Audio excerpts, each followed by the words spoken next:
آج کل ایک بڑا ہاٹ ٹاپک ہے تشدد کے حوالے سے۔ اکثر اداروں کے اندر یہ اساتذہ جو ہیں وہ بڑی سختی کرتے ہیں۔ اس حوالے سے آپ کی کیا رائے ہے کہ اس کی کس حد تک گنجائش ہے اور ہمیں اس کے لیے کیا لائے عمل اختیار کرنا چاہیے؟ ہمیں محمد رسول اللہ صلی اللہ علیہ وسلم کے زمانے میں، بلکہ میں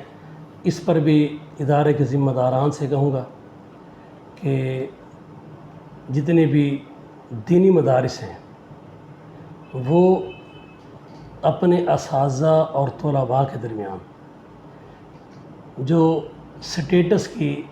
غیر ضروری تفریق ہے، میری مراد یہ نہیں کہ اساتذہ کا احترام جو ہے اس میں کہیں کمی آئے یا اس کا خاص طور پہ خیال نہ رکھا جائے، اس سے تو نہ ہمارا دین اجازت دیتا ہے اور نہ ہی ہمارے اس علم میں اگر کوئی ایسی کوتاہی ہو تو نہ ہی اس کی کوئی برکات ہم حاصل کر سکتے ہیں۔ لیکن کم از کم ایک اساتذہ اور طلباء کے درمیان غیر ضروری تفریق نہیں ہونی چاہیے، غیر ضروری دوری نہیں ہونی چاہیے، اور پھر اس پر علماء کو خاص کر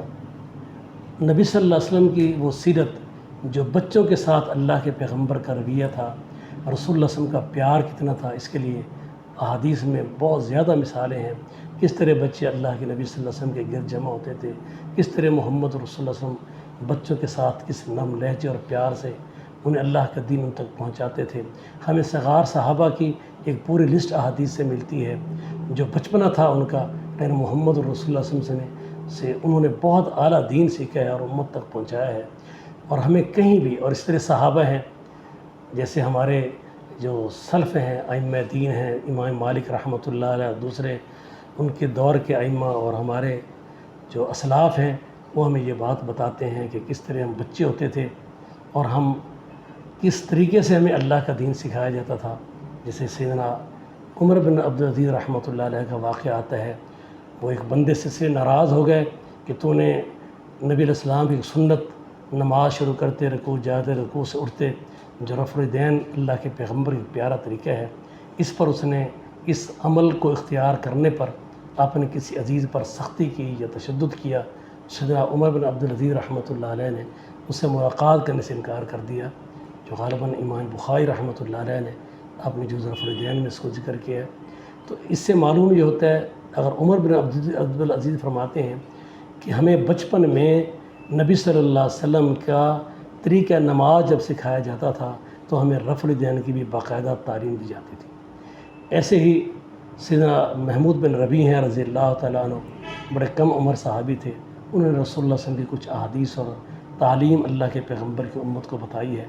میری مراد یہ ہے کہ ایسے سیدنا عبداللہ بن عباس ہیں، عبداللہ بن زبیر ہیں، انہوں نے اپنے بچپن میں محمد رسول اللہ صلی اللہ علیہ وسلم کی صحبت اور قربت اختیار کی ہے۔ پھر اصحاب رسول سے تابعین نے اور ان کے بچوں نے اللہ کا دین سیکھا ہے۔ تو ہمیں کہیں ایسا نہیں ملتا کہ ان بچوں کی عزت نفس کو مجروح کیا جاتا ہو، ان کے وقار کو مجروح کیا جاتا ہو، یا ان پر جسمانی تشدد کیا جاتا ہو، یا ان پر ذہنی تشدد کیا جاتا ہو اور ان کو معاشرے کے اندر ایک مفلوج فرد بنا دیا جاتا ہو، بلکہ یہ وہ لوگ تھے جو بچپن میں جنہوں نے اللہ کے نبی صلی اللہ علیہ وسلم اور صحابہ کے ساتھ تدریس کا معاملہ جن کا رہا ہے، انہوں نے دنیا کے اندر تہذیبوں کو بدلا ہے اور دنیا میں اسلامی تہذیب کو اجاگر کیا ہے۔ تو ہمیں کہیں نہیں ملتا کہ یہ تشدد کا راستہ جو خاص کر بر صغیر میں استعمال کیا گیا ہے، اور اس کی وجہ سے ہمارے دینی ادارے بدنام ہو رہے ہیں، ہمارے دینی اساتذہ بدنام ہو رہے ہیں، اور بعض جو نادان قسم کے لوگ ہیں جو بچوں پر غیر ضروری تشدد کرتے ہیں، اس کی وجہ سے علماء پر، قراء حضرات پر، حفاظ پر یہ جو لادین طبقہ ہے اور جو ملحد قسم کا طبقہ ہے اس پر بہت انگلی اٹھاتا ہے، اس کو اچھالتا ہے، جس سے اللہ کے دین پر حرف آتا ہے۔ تو میں یہ ضرور بچوں پر اساتذہ کو ڈانٹ ڈپٹ روب راب کی حد تک، تاکہ بچے ہوتے ہیں ان کی تربیت کا ایک حصہ ہے، لیکن جہاں وہ کبھی ان کو سخت لہجے سے ڈانٹ دیں وہاں اس کے متبادل کئی مرتبہ ان سے پیار کے لہجے میں بھی قربت اختیار کریں، تاکہ بچوں کو وہ ڈانٹ ڈپٹ بھول جائے۔ تو اس لیے دو باتوں کا مدارس کے اندر دوران تعلیم،